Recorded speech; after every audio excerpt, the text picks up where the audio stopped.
Welcome to जी सुनक में आप सभी का बहुत बहुत स्वागत करते हैं। इस वीडियो में बात करने वाले हैं बागेश्वर धाम को लेकर के। जिस तरीके से एक महामंडलेश्वरी मतलब मिर्ची बाबा हैं, उन्होंने जिस तरीके से आज आरोप लगाया है और बहुत तीखा जवाब दिया है और बहुत कस के उनको लताड़ा है, क्योंकि जिस तरीके से हिंदू के नाम पर आज अंधभक्त जिस तरीके से लोग बने बैठे हैं, उसको लेकर के जवाब दिया, बहुत तगड़ा जवाब दिया।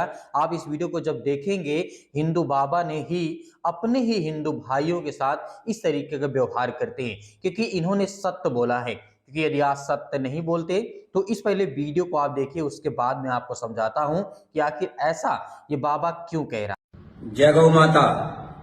बागेश्वर के लिए एक चेतावनी। तुम अपने बाप से पैदा हो तो पूछो भारत सरकार से कि गौ माता राष्ट्रीय माता घोषित कब होगी। तुम अपने बाप से पैदा हो तो लिख के दो पर्चा कि गौ माता राष्ट्रीय माता घोषित कब होगी।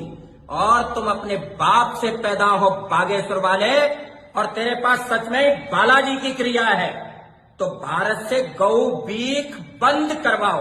नहीं तो ये ढोंग धतूरे बंद कर, ये पाखंड बंद कर, ये नाटक बंद कर।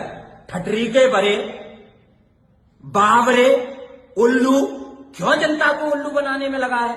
बहुत हिम्मत है तेरे में तो कि गौ माता का बीख विदेश जाना भाजपा सरकार बंद करे। अगर तू ये बोल देगा ना तो तेरे बागेश्वर सरकार तेरे आश्रम में ही आग लगा देगी भाजपा। तेरी हिम्मत नहीं बोलने की। साला नाटक नौटंकी बात कंकाल गाड़ करके काली विद्या करके जनता का वशीकरण कर रहा है। जिस तरीके से आपने इस क्लिप को देखा, इस वीडियो को देखा, ये मिर्ची बाबा के नाम से फेमस है। हालांकि ये हिंदू समाज से आते हैं, हालांकि ये पंडित समाज से भी आते हैं। जिस तरीके से आज हमारे भारत देश में देखने को मिल रही है, जो स्थितियां जो परिस्थितियां देखने को मिल रही है, चाहे वो हिंदू के नाम पर किसी को ठगना हो, किसी को लूटना हो, किसी को मतलब जातिवाद के नीचे ऊपर रखना हो, बहुत सारी चीजें हमारे सामने निकल करके आती। लेकिन यहाँ पर जिस तरीके से बहुत बड़ी बात इस मिर्ची बाबा ने कही कि यदि तू अपने बाप से जन्मा हुआ है तो जा करके सरकार से पूछ कि इतना गाय का जो बीफ होता है, जो मांस होता है, वो क्यों एक्सपोर्ट किया जाता है, क्यों ज्यादा से ज्यादा दूसरे देशों में भेजा जा रहा है, जो कि भारत पहले नंबर पे बन चुका है। और जिस तरीके के गवर्नमेंट को लेकर के यहाँ पर बाबा कहते हैं कि यदि तू यहाँ पर अपने बागेश्वर धाम पे ये कहता है यदि तो हिंदू राष्ट्र बनाना चाहता है, गाय को राष्ट्रीय पशु बनाना चाहता है, माता बनाना चाहता है, या बहुत सारी चीजें यहाँ पर लेकर के बाबा ने कही, तो ये बात हकीकत है। जिस तरीके से देखते हैं विदेशों में जिस तरीके से भारतीय बीफ की मांग बहुत ज्यादा बढ़ चुकी है। अमेरिकी कृषि विभाग का कहना है कि बीफ के निर्यात में दुनिया में सबसे नंबर वन कौन देश होगा? भारत। तो मेरे प्रियो, जिस देश में आज कहते हैं कि गाय के नाम पर यदि कोई व्यक्ति किसी को या गाय को कोई व्यक्ति कोई मार देता है, वो मर जाती है, तो उसे कानूनी सजा दी जाती है। बहुत ज्यादा इसमें कठोर कानून बनाए गए हैं। लेकिन जो भारत सरकार जो कंपनियों को लाइसेंस दे करके रखी है, उसको आज बंद करने में हिम्मत और ताकत किसी के पास नहीं है, क्योंकि बहुत सारी ऐसी कंपनियां हैं जो कि भारत में वो मुसलमानों की नहीं है, वो किसी और ईसाई समुदाय की नहीं है, किसी और जात की नहीं है, और किसी मजहब की नहीं है, वो हिंदू समाज के ही लोग ही चला रहे हैं। और भारत में जिस तरीके से 6-7 का सबसे बड़ी कारखाने हैं जिसमें गाय को काटा जाता है, उसके बीफ को वहां पर सेलिंग की जाती है, पैकिंग की जाती है, उसके बाद विदेशों में भेजा जाता है। तो क्या ये सरकार को दिखाई नहीं देता है? यदि बागेश्वर धाम यहाँ पर ये कह दे कि सरकार इसी वक्त क्या करे, बीजेपी सरकार इसी वक्त जितने बीफ खाने चलते हैं, जितने कारखाने चलते हैं, जितने बूचड़ खाने चलते हैं,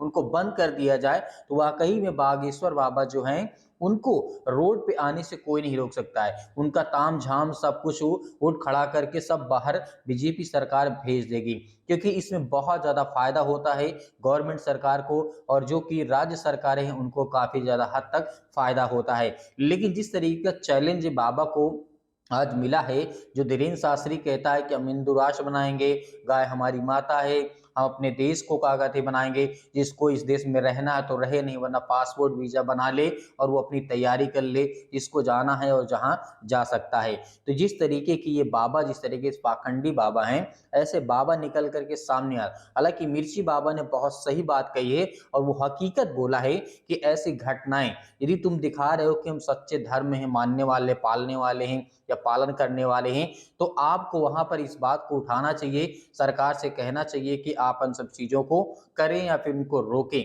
लेकिन धीरेन्द्र शास्त्री ऐसा कभी नहीं कर सकता है, क्योंकि जिस तरीके से उनको भी एक मतलब गाइडलाइंस दी जाती कि आप इतना ही बोलें ताकि जो हिंदू समाज के लोग मूर्ख बनते रहें और आप उन्हें बनाते रहें, हम अपनी सरकार बनाते रहें और चलाते रहें और देश को लूटते रहें। तो ये कुल मिलाकर के बातें सब निकल करके सामने आती हैं। तो आपको वीडियो कैसा लगा? इस वीडियो को आप ज़्यादा से ज़्यादा शेयर करें, ज़्यादा से ज़्यादा लाइक करें ताकि और लोगों तक पहुँचे और लोगों के समझ में आए कि हिंदू कहते हैं कि हम कट्टरपंथ विचारधारा के लोग हैं। नहीं, आप नहीं हैं, क्योंकि आप इस तरीके की घटनाएं लगातार अपने जीवन में, अपने परिवार में, अपने घर में देखते आ रहे हैं। तो मिलते हैं नेक्स्ट वीडियो में।